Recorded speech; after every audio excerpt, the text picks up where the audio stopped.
All right, here we are, Jeff Fenech with FightHype.com. How are you, Jeff? Yeah, very good, thank you. Mate, what have you been up to the last 12 weeks? Been trying to do the right thing, though. Obviously, I've had that heart scare last year, so I've got to be careful. So I've been at home, just training young Brock, and a couple of the boys would come in every couple of days and use the gym here at home just for training. But like I said, I've been pretty isolated and just trying to do the right thing, Yeah. Mate, I want to get into Mike Tyson first because obviously we've seen a lot of stuff online with different various from sports to all entertainment the last 12 weeks. What do you think of how Mike looks, some of the videos of him training? Mate, listen, Mike's he's super when he does things. When he trains and when he punches, he looks amazing. So, I mean, for me to see him back in that condition that he's in makes me feel really good. Like I said, look, his body looks like he's in his 40s, not his 50s. That's for sure. What do you put that down to? Do you think just mentally refreshened up after obviously being out of the sport now for 14 years, or? Yeah, I was pretty blessed. Young Brock and myself and my wife were over with Mike at the end of last year, and we spent a few days. We had dinner, went to his offices, and just listen to him talk and seeing what he's doing with his life was really motivational. I think that it's motivated him as well, and he knows that. Listen, at this stage of his life, he's still very, very influential. You see him on Insta and stuff. You see him when he posted the first, bit of him training, how many millions and millions of people went crazy, and all of a sudden Evander Holyfield's doing it, and a few other people are doing it. So he's such an influential person, and for me to see him doing this, I'm really, really proud of him because, like I said, sometimes you think when your career's over, he's going to sit there and you'll get big and get overweight. And Mike went through that to show that he can dedicate himself again and do what he's doing is really, really great. Do you think, Jeff, you might get the phone call to come over and do some training with him once we start to get through this different phases of the pandemic? Prior to leaving, we did talk about it, but it was really pretty under wraps. It was under wraps then. So when we spoke about what was going to happen, which is happening at the moment, really it couldn't be spoken about. So Mike had still meetings to go to. Look, who knows? I might get a call, and if I don't get a call, I'll still be there to support him anyway. I just can't really just jump in. There's been somebody helping him at the moment, and Mike's a very loyal guy. And if I get a call to go over there and do something or to add something to it, I'd love to. But if not, I'll be there supporting him anyway. Because like I said, I love him. I love his beautiful wife Kiki. They're my great friends, and so I'm so pumped up for him. He just looks amazing. Do you think now, and I was doing an interview the other day of another boxer, do you think now at 53, if Mike did it, whether it be a 3x3 exhibition or whether it be 5 or 6 rounds, do you think a fight with Evander Holyfield, if it was on a main event, do you think it'd go ballistic all around the world? Yeah, I do. I think that listen, look, we've got guys that are fighting today, but they're still not spoken in the same breath as Mike Tyson or Evander Holyfield. And look, no disrespect to Deontay Wilder, but I've seen him say some stuff, I've watched this. I believe that I know what a fighter can do, and I've watched him, and mate, in their prime, he wouldn't have went 1 minute with Mike. The first punch Mike lands, it's done. He can't take a punch. He waits to land a punch. Mike's an aggressive guy, and like I said, it's just disappointing because listen, Mike's supportive of all these guys. He doesn't bag anybody, doesn't put anybody down. He lifts them all up and just hopes they can all do as well as him. But to hear these guys talking about him, it hurts me. It makes me, it infuriates me. I want to say things all the time. I just want to sit back and Mike's record and what he's doing at the moment, it does the talking for itself. Yeah, I kind of agree. The legacy that he left. People don't know. 56 professional fights, only 6 losses. And probably those 6 losses, he probably went through stuff at the time that no other boxer went through, didn't he? Definitely so. Like I said, the only person that's ever been Mike is Mike. Yeah. Yeah, I know that because I've been very, very, very close to him. I've lived with him. I've trained him. I've seen him, ride that roller coaster. A sane Mike Tyson and a fit Mike Tyson, and he beats everybody. As much as I love all these other fighters. I just think, he thought thought he was invincible, and nobody's invincible when you're fighting guys like Evander Holyfield and Lennox, and when all these guys are confident as well. You've got to be on the same level. You've got to do the same work. And Mike let that slip towards the end of his career early. He let that slip early. Look, even in some of the fights early where he knocked guys out, that still wasn't that great Mike Tyson. He was great, but to me, he was always lacking that little. He always had a little bit more if he wanted to work a little bit harder. But he just thought that he was going to win, and he was allowed to do that. He was allowed to train, the way he wanted to train. He was the boss, and look, I just wish I trained Mike when he was a little younger, because, like I said, I think he could still be fighting today. Yeah. When did you first? And obviously you were fighting there very early in your career and whatnot on the highest level. When did you first come across Mike?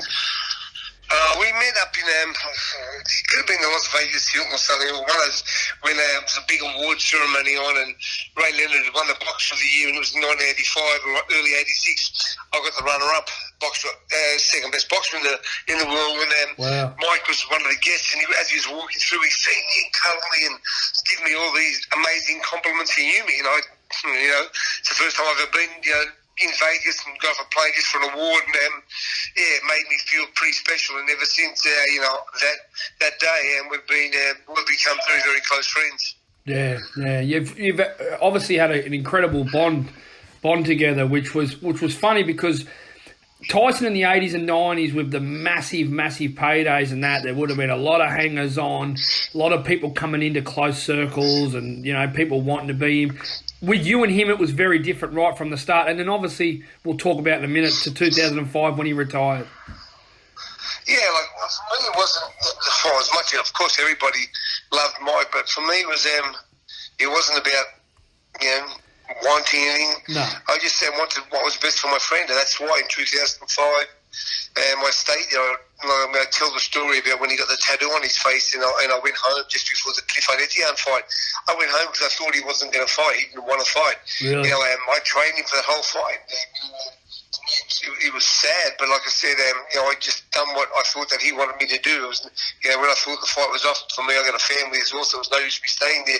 For this next fight, when he fought in 2005 for his last fight, it was again. Right, we trained so well, and then all of a sudden, he went from training amazingly. He went to some pigeon show and had a few days off, then had a few more days off. And the other reason why I didn't go home that time was because I wanted to make sure that if something was going to happen, that I was there to look after my brother, and that's what I done. I threw the towel in straight away. I didn't let him take any extra punishment. I think that he knows that, and I think hopefully his family knows that, because I'd never let him get hurt. Yeah. Was there anything sort of, Jeff, because was that a 10, 12-week sort of camp back in 2005 when he fought Kevin McBride? Oh, yeah. We were training at the start. Wow, he was doing every right, dieting, we were running every morning. I was with him every morning. We were doing everything great. And like I said, you've got to realise, once you've done everything and you've got everything, it's not a lot to motivate you. It's very, very hard to get motivated. And although we tried to keep him there slowly, and people always ringing him and asking him to do things. Yeah. So he asked me one day, he said, "Oh, Jeff, I've got to go if you don't mind, because I've been training, can I have a day off, because I'm going to there's a pigeon race on wherever it may be." And I said, mate, this was like Friday, so I'll see you Monday. No problem. You deserve, we usually had Sunday off, so don't worry about the training Sunday. We'll just get back together Monday. Monday came, Tuesday came. Yeah, so there was a few days never came back. And then we just started training again, because the fight was on. He wasn't going to cancel it. And we just done the best we could. And, like I said, there was not a chance in the world that I'd ever let Mike get hurt while I'm running the ship. And, like I said, that's my job, Yeah, and it's remarkable, Jeff Fenech, obviously, you to be a part of that, to be there with him, and like a lot of people have come across Mike, but for you to actually sit there and tell that story that you were there when he took his his last punch in the ring is a special thing, and a tremendous thing to have in your legacy as well. Yeah, the biggest thing in my legacy with Mike is that he's my friend to this day. Like I said, when I went back at the end of last year and took young Brock with me and my wife, of course, we were invited to his ranch and to the office, and then we had a beautiful dinner, and then they invited us back the next.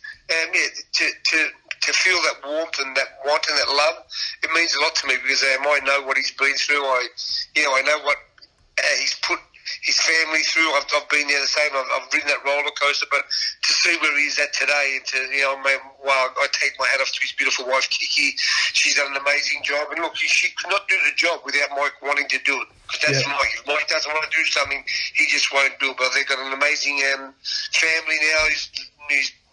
His boys and his daughter are all doing great, playing tennis, and his young son he's so proud of him. And like I said, I'm proud to kind of be part of that and know these.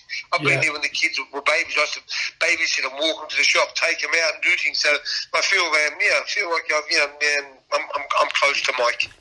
Do you feel like you were saying before, Mike at his peak, Joshua, Wilder, a lot of these big guys, they wouldn't get near him?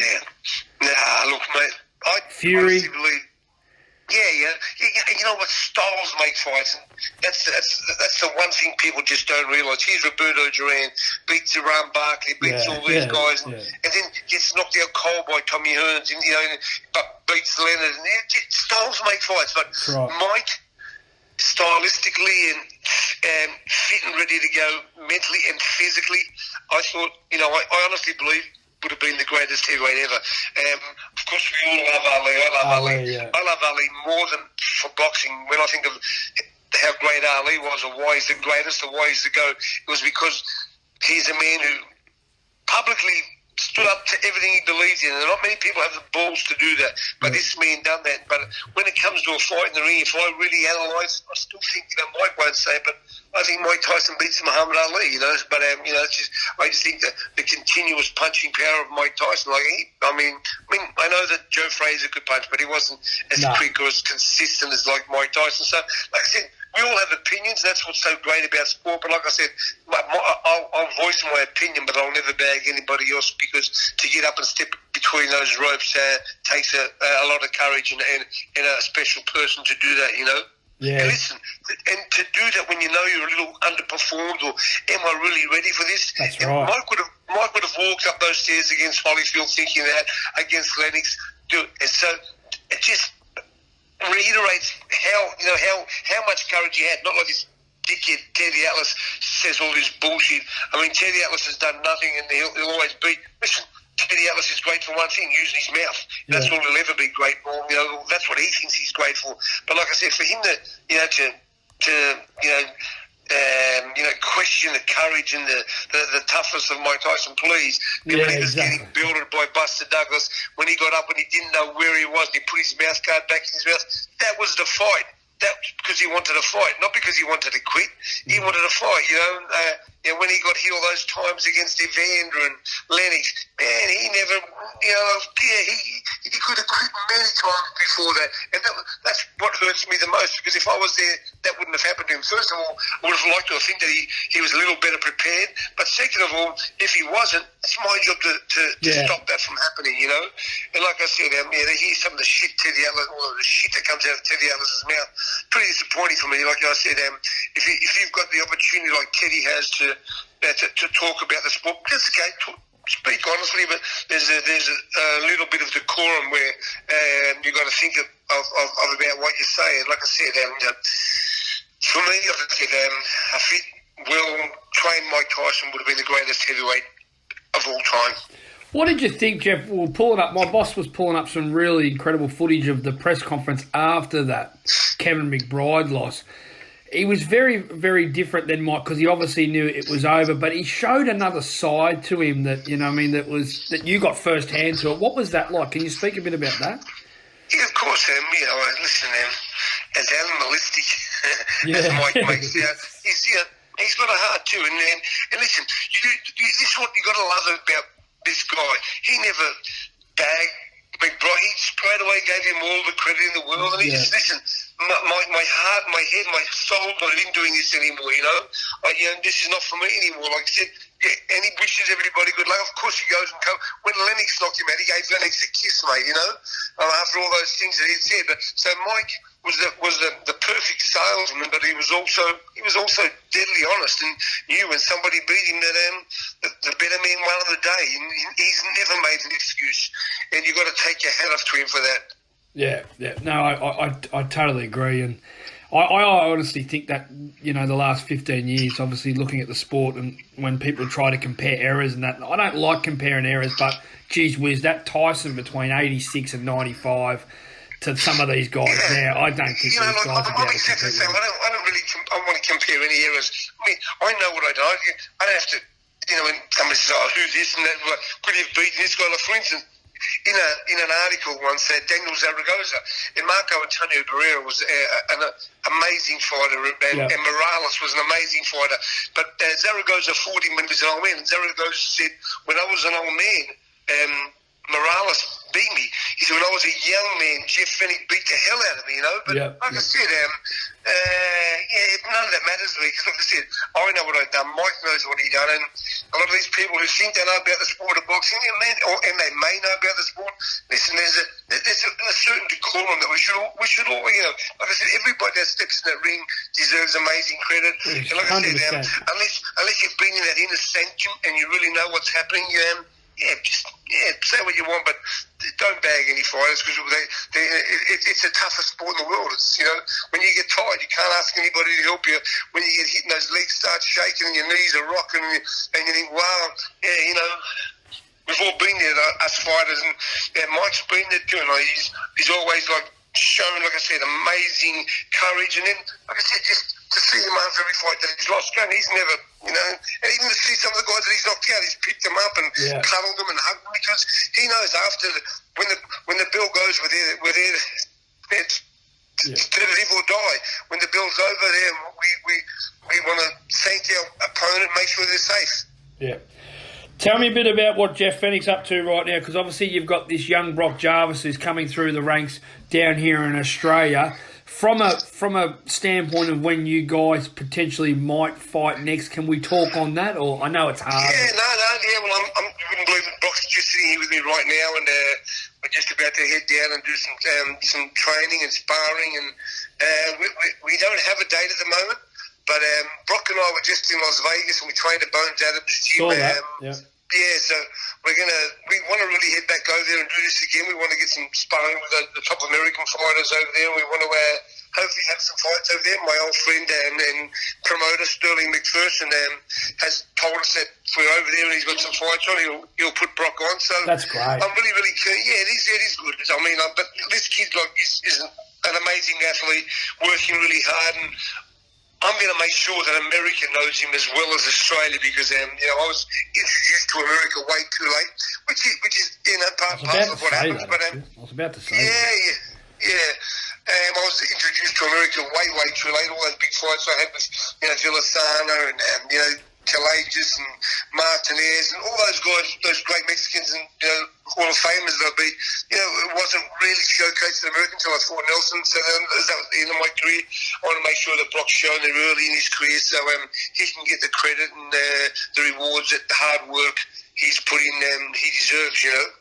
Yeah, I know. I watched him fight down in Bendigo last year against that tough, was it Thai? Was it Thai or Filipino? Yeah, no, it was a Filipino. The Filipino fought for the world title prior to him, It was a tough fight. That Filipino just went the distance with the world champion. And lost on he lost on a very close decision. And for Brock to beat him every round was very, very impressive. So with Brock now, obviously he's there's nothing more you feel, Jeff, that he can do in Australia, or is it more that, like yourself, get over there and fight on the big stages in front of the big crowd? Oh, of course he can do more in Australia, but what I want to make sure that the world knows this kid. I want to make sure that his promotional team, and that we're not going to just leave him here in Australia. And look, we're going to be able to bring big fights here because Brock's very popular, and we've got great sponsorship and a great team with us. But I also want Brock to know that he can travel the world and we can do the stuff over there as well. So that's what I'm really trying to do with Brock. And if you see him at the moment, we sparred a week or so ago, and it's the best he's looked, and he's getting better, he's getting a little bigger. We're going to move up to featherweight by the looks of things, but he's doing really good, and so proud of the young kid. No worries. Who are some other fighters right now, Jeff? Because obviously you've seen the transition of where you took Australian boxing, and I say that, when people speak about your name, you're probably the highest regard, best fighter that we've ever had out of Australia. From the 80s, early 90s, and obviously then we went through a different sort of transition. Where do you see Australian boxing now? I see Australian boxing at a real, I honestly believe it's at an all-time high, and for a couple of reasons. One, again, I don't think I don't think the quality of the fighters today are like they were in the 80s with the Leonard Hearns, Hagler, and Duran, and Chavez. But I see an amazing opportunity for Australian boxing to bring 4 or 5 world champions or to have 4 or 5 world champions. The Maloney boys are over there now. We've got George Kambosos, we've got Liam Paro, we've got Wilson from Liam Wilson from we've got so many good fighters. We just now got to make sure that they've got the right people and the right team around them. And for Australian boxing to be better, we've all got to work together. Jeff, it'd be great to get a phone call from one of these guys. Jeff, what do you think we need to do for Liam? As if I don't know what these guys have to do, but it's like nobody wants to share anything. Why is that? We speak about that on our podcast, and obviously you've got a fantastic podcast as well. But why is that? What's the problem? Is it too popular? It's quite easy. It's not just talk. These guys are all jealous. Nobody wants to say, listen, if somebody come to me tomorrow and say, listen, Jeff, I'm going to give you some advice that's going to make Brock Jarvis better, of course I'm going to take that advice. Yeah. I'll take that advice in 2 seconds. Please tell me, what is it? And I'd work on it with him. I would thank him. I would publicly say, listen, I've just got some advice from whoever it may be. And these guys don't want to ask people that they obviously know more about them than boxing because, listen, the majority of people that train these guys today aren't teachers. They're just trainers. Anybody can tell somebody to punch a bag or they can hold some pads. Yeah. Listen, it's not about that. It's when you come back to the corner and that person says, now listen, young champ, this guy's trying to do that. We need to do this or we need to do that. Just 1 or 2 little things that change a fight. And especially if you've got the fighter that can do that. That can adapt, But these guys, listen, you see it everywhere. Just think of this. Just everybody who's going to listen to this podcast, what we're doing now, just listen to this. Everywhere. Jab, all this jab. Everybody just talks about this jab. Of course we've got a jab. It's an important punch. But listen, tell them about the jab. Just tell somebody how to make that person jab miss and the counter punch or hit them. You jab, by jab. It's just a game. We need to be one step in front of that. And like I said, I would love to think that Australian boxing, we could get together and say, listen, these are our top 10 fighters here in Australia. Let's all work together to make these guys get to where they've got to be. Let's use everybody's resources and knowledge to help these guys. But that'll never happen, mate. Do the promotional guys, and I'm not mentioning any names, but some of the big ones, do they need to sit there and come together and work together if they want to improve it? 100%. One of the sad things in Australia is that we've got this amazing facility called Fox Sports, and Fox Sports give all the fights to one guy. Yeah. There's guys that have spent money in their life and their livelihood in boxing, like the Enzo De Carlos, the Brian Armstrongers, they put their everything in the box, and they can't even get a TV fight. And they've got well-rated fighters and fighters who can, and this Brock Jarvis is signed with them. DNL Promotions, who's Dean Lonnie, who's a great guy, but should he have every fight? No, he shouldn't. No. It should be shared around with everybody, so everybody's fighters get the opportunity, so every promoter gets the opportunity to showcase. Yeah. And then we can see who are the most popular guys, and then we can put them all together. But like I said, that's not going to happen because there's 2 things. It's called jealousy and greed, mate. Yeah. Jealousy and greed. They're the 2 things. Yeah, I know. I speak about it a fair bit as well, and I think to myself, if these fighters can't get it to that level of where they potentially, where you see it, where I see it, obviously your mate Ben Damon sees it that way as well. Yeah, wow, and how blessed are we? Honestly, how blessed are we to have Ben Damon, the best TV, introduction. I forget about loud and screaming and everything else, but he's knowledgeable. He does his homework. Everything that he says, he's done his homework for. So he doesn't make a mistake. And look, I look at me and I think, wow, I used to have all the Fox shows. I had a lot of Fox shows too, and I had Sky Channel. They have never even come back to me and asked me. They don't even show my fights on TV today. That's how embarrassing it is. People don't even know who I am because Fox, and when Bill Morty and I separated, Bill Morty put all my videos away, and Fox them don't even show them, don't even ask. For me, it's embarrassing and very hurtful because, again, that's just Australian boxing. There are a lot of people that fuck Jeff Fenech, you know. Yeah, well, yeah. Tell you what, they don't say it when I'm in Vegas. Every time I've been in Vegas 23 times, you're the number one name that always comes up. Yeah. Well, mate, I've seen some of these guys. Honestly, you look at some of the guys say, they're saying they're 4-time world champion, this and that. Please, mate, to be world champion, you're supposed to fight the best fighter. Yeah, I mean, there's been fights in Australia where there's two people who are fighting for the world title. Between them, in their last 10 fights, they've lost 7 fights. How does that become a world title fight? Quite simple, mate. You just pay your shit, you pay your fees, and the WBA usually just you fight for the title, which for me is really upsetting. You know, when you're going to call somebody a world champion, that's, you're going to be in the top 2 or 3 fighters in the world fighting for it, you know? Yeah, like when you were with Zuma. I'd like to think so. Everybody that wanted to fight me, mate, I fought with, like I said, everybody that Zuma Nelson fought, I fought and beat him every round. Zuma Nelson had a war with Marcus Villasana twice. Correct. He had a war with Mario Manes. I beat him every round. Yeah. You know? Yeah. So, I mean, like I said, but again, it goes back to styles make fights. You know, those Mexicans, so I love the guys who walk at me and threw punches at me, you know.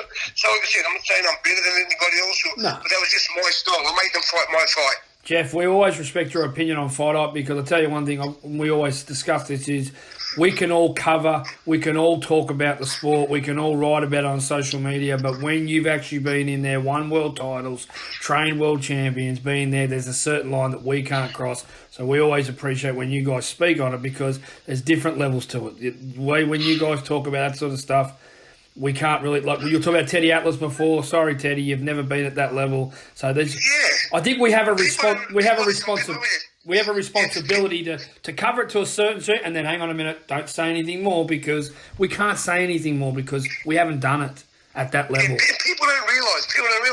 In my first 23 fights, 13 of them for world titles in like 8 or 9 and 15 rounds. You know. Yeah. I mean, in my first 23 fights.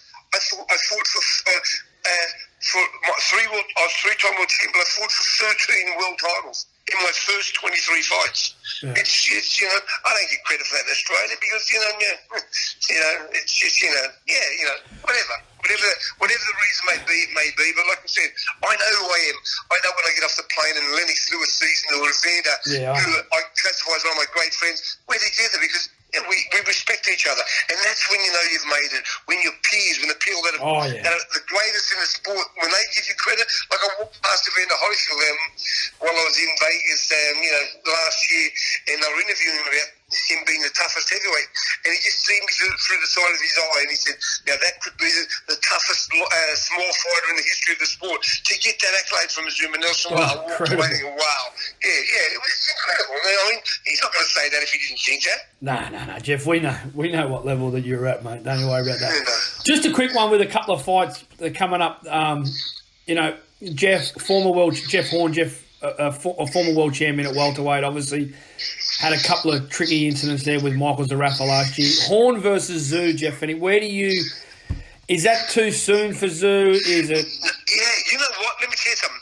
One of the things that I have enjoyed during the pandemic is I've watched all those fights. Yeah, true. I've watched Zarafa Horn 1 and 2 at least 3 times over. And now watching it, I honestly thought that Tim might... just had that skill. But after watching that, Tim's got a very tough fight. My honest opinion now is I think that it's going to be really, really tough. And watching Jeff Horn, take that jab off Zarafa and come over with the right hand.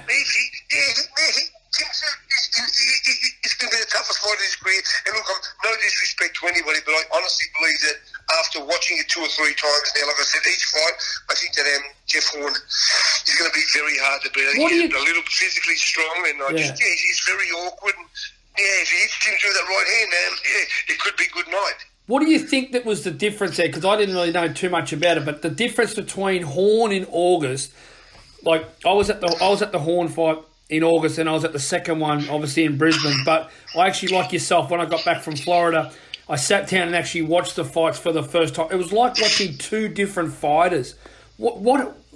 Jeff was not fit. What do you put that down to? Listen, fighting on fortune changes everybody. You lose that hunger factor.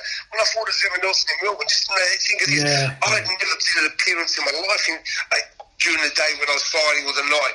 I'd done them every single day, all the way up to like the last couple of days prior to the fight. I was down at Myers and signing things. Listen, I just thought I was going to win where this guy was in the zone.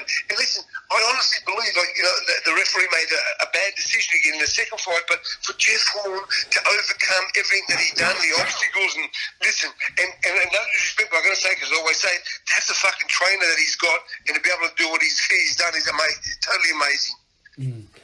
But what I'm trying to say is, with Jeff now, with that fight, with obviously the 2 wars with Zarafa and that, if he gets through Zoo, which a lot of people think he can, what can he do next in his career? Because he's sort of it's been in 3 different stages. The first stage was obviously getting top 15 in the world, then winning a world title, and then sort of going through what you said, sort of falling off the pedal a bit. Now on the rise back up, can he win another world title at 154? Skill level is very, very hard for me to say that he can. And again, he like I told you earlier, the greatest thing to be able to do when you're in the ring is go back to the corner and have somebody tell you what to do. I'd love to be that guy that says to Jeff, "Hey, Jeff, go and do this," because Jeff's got a certain style. But I'm not sure. Like I said, against Crawford, he never won a round, mate, and that was against a very, very skillful fighter. Styles make fights. If the right fighter came around, they're going to stand in and try to slug it out with Jeff Horn can win, but if it's a skillful guy, it's very, very difficult for him. What did you find, obviously, when you were there with young Jackie Brubaker, when Jack took on Tim? What did you find Tim did very, very well? Well, first and foremost, I was with young Jack last night. We had dinner. We spoke about him because we're just about to start our new camp and our new. We're going to start what we want to do for this year now. But like I said, I never ever was confident of Jack winning. I thought if Jack was to beat Tim, we had to fight the most perfect fight ever. We had to rough him up and do things. But then again, you've got to realise, Jack went up a way. Jack's not, like I said, Jack's not the biggest puncher in the world, but like I said, look, Jack did a great job, and you've got to realise, and this is not an excuse, but we went over to Bangkok, so we start training the first week, and then I'm out of action for 8 weeks. The last 3 days, I'm back in the quarantine. Like I said, so he had a really disrupted camp, and the last week he was sick, but none of those are excuses because Tim Drew's such a bigger and different kind of fighter to Jack. So we're going to go back to the drawing board, make sure we get the right opponents for Jack now, and just take it as that. But like I said, prior to the fight, the promoter was trying to tell me, "Oh, come on, man, say that Jack." I said, "I'm not going to say that Jack in the fight because I didn't believe that. I didn't believe that. Deep down in my heart, of course, I wanted him to win, and I thought that if he fought the right fight and we upset Tim, we made him, make him do different things. We're going to be this." But it was down. I'm just a realist, so nothing wrong with that, Jeff. Yeah, I'm just a realist. Like I said, come on, tell them your boys. I'm not going to tell them the boys to win because I'm making an idiot out of myself. My job was to look after him, as I did. Again, I stopped the fight straight away. He got his best payday ever. He never got hurt, and life goes on. Yeah. But what I'm trying to say, Jeff, too, is you've seen Tim Tszyu there firsthand. What's he going to do differently if he's going to be in order to be able to really be with the tough Jeff Horn? Yeah, well, yes. I said one of the top styles make fights, and he hasn't fought. Well, first of all, he hasn't fought a guy as strong as Jeff Horn. He hasn't fought a guy as awkward as Jeff. Jeff's so awkward. You don't even know where his punches are coming from. But Jeff does pad work with his trainer, which I don't even know where the hands are, where the arms are, where the pads are, And he still lands them. So he's got this amazing eye to do what he does. I'm a bit of a pro Rushton fan. I've got a lot of respect for Rushton, but obviously, so do I. I have respect for him, but not as a trainer. As a human, no problem. He's a great man. As a boxing trainer, I wouldn't give him a 1 out of 100. But But when we speak about awkwardness, doesn't Rushton bring that awkwardness to Jeff Horn? No. Well, I would love Rushton to bring. That's just Jeff, and that's how he fights. Jeff can do so. Listen, when you got an athlete like Jeff Horn, They can do so many more things when you teach them things. I mean, like I said, and again, I'll never take nothing away from Jeff Fenech. He beat Manny Pacquiao, but that Manny Pacquiao didn't come here to fight. I spoke to Manny, we're going to this. And I said to Manny, I'll never forget. I said to him, Manny, this kid's going to take you somewhere you've never been before. He's big, he's strong. I remember that. I told him exactly what he was. Justin Fortune just laughed because they're looking at the trainer. They're looking at the trainer and what he's doing in training. They're looking at the human being himself that doesn't want to lose and has got this amazing opportunity. So, I take my hat off to Jeff. I can speak on that, Jeff, because I remember that fight being on a Sunday, and I remember we did the weigh-in on the Saturday, and that press conference we did on the Friday, you pulled Manny and Fortune aside, didn't you? Yeah, I did, yeah. Yeah, because like I said, we're great friends and stuff. I've been through a lot of things with Manny, and the Della Sane and Todd Maitland, and Justin Fortune is my great friend. And I just said to him, I said, man, listen, because you remember he was on the phone through the whole press conference, not even worrying about it. And listen, so and then he lost. And the reason why he lost, and all these people want to complain and whatever, listen, why does he never want to have a rematch with Jeff Fenech? Why? Because he knows Jeff Fenech's going to do something that nobody else can do. That's not classical. It's not, again, about styles. This guy is going to rough him up. He's not going to give him time to think and use his speed. And then, listen, I've never seen many beaten up in a fight before, Yeah. What do you think of...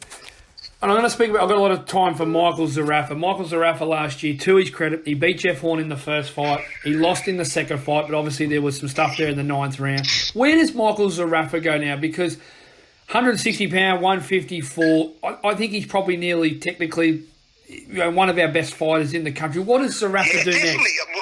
Michael has one problem. One problem only. What is it? First, in his last fight, and I spoke to Michael. Michael's Maltese, I'm Maltese, I really like the kid. But I said, Michael, it's all about confidence. And Michael waited a little bit too long and he let Jeff Horn get off a few punches early in that fight. And then it took that confidence and made him think, wow. Jeff Horn hurt him a couple times early in the fight. Had Michael just went out there, hands up, and try to bully him the same way he did towards the end of that last fight, I'm sure that Zarafa wins the fight again, but he didn't. He got to take you out for Jeff Horn. But Michael's he's a confident guy. I seen Michael spar Daniel Lewis one day, and I thought, I remember that. Wow, that kid sparring there is as good as I've ever seen. That's sparring. We got some great guys you can do some great sparring. I spoke to Michael about that many times. I said, Michael, if you can emulate the day what you showed me, that's as good as anybody I've ever seen box. That's as good as I've seen it. And during that fight against Horn, he was never ever pushed. He was never encouraged to go and do anything to take a risk because his corner thought that he was just going to win the fight. No, that corner's got to be able to tell you things when you need to be told. That was me after the second or third round. I said, listen, you're really letting the fight get away from you, mate. Go and show this guy who you are. You showed him in the first fight. You got to do that now, or this guy take the fight away from you, Because when I sat down, Jeff, obviously when you're at fights, you see it different, crowd reactions, and sometimes when you're caught behind different sides of the ring. But when you get to watch it on TV, I actually had Zarafa 6 rounds down after 6 rounds. Oh, yeah. I got a bit of a bag from a few people because I said to the WBA official, that whatever his name is, he cheated. He had Zarafa winning or a draw. That was bullshit, So listen, he hadn't. He was. What your score was most probably perfect. He was so far behind. But listen. But then again, you just got to realise if the referee had done the right thing that day, he wins again. I think the referee was terrible. He erred, but listen, it's too late. The referee made a mistake, and Jeff Ford made the most of it. Good luck to him. What does Mick do next, Buck? So does you reckon Zarafa, you've seen it firsthand overseas, and I've said this, I said to Michael last week on FightHype, I said, Mick, if you're going to go back to America, do not step up at 160, you need to go back to 154. Do you sort of think that as well? Yeah, 100%. The other thing that he has to, that I'd love to think that he's not going to do is go and fight Anthony Mundine because, look, some people want to make money. Listen, again, Anthony Mundine shouldn't be allowed to fight. It's time that we close the door on certain fighters because, I'm just being... No, good. Shocking, come on. He doesn't need to be hurt anymore. He doesn't need to be knocked out again. And Martin Draft will knock him out. Whether he wants to do it in the first round or whether he wants to do it whatever, he'll knock him out. So, Yeah, so I just hope that Michael gets a good team behind him, believes in himself, and if he does that, mate, Michael South African can beat some of the best fighters. Listen, when he fought in England, man, he didn't believe in himself to the last couple of rounds. He started to believe, wow, I'm still here, I'm living, and then he started, he was getting on top, but too late. Again, that's all down at the corner. They should be telling that from the first second. Believe in yourself, son. Let's go out there. Listen. If we get knocked out trying, there's nothing wrong with that. There's nothing wrong with getting knocked out trying to be the best, mate. Yeah, that Cal Brook fight, I said that to him on our interview. I said that Cal Brook fight, after 6 rounds, you're down 4-2, maybe 5-1. The back half of the fight, the back half of the fight, you probably win the fight 4-2 the other way. Yeah, of course. Yeah, so fantastic.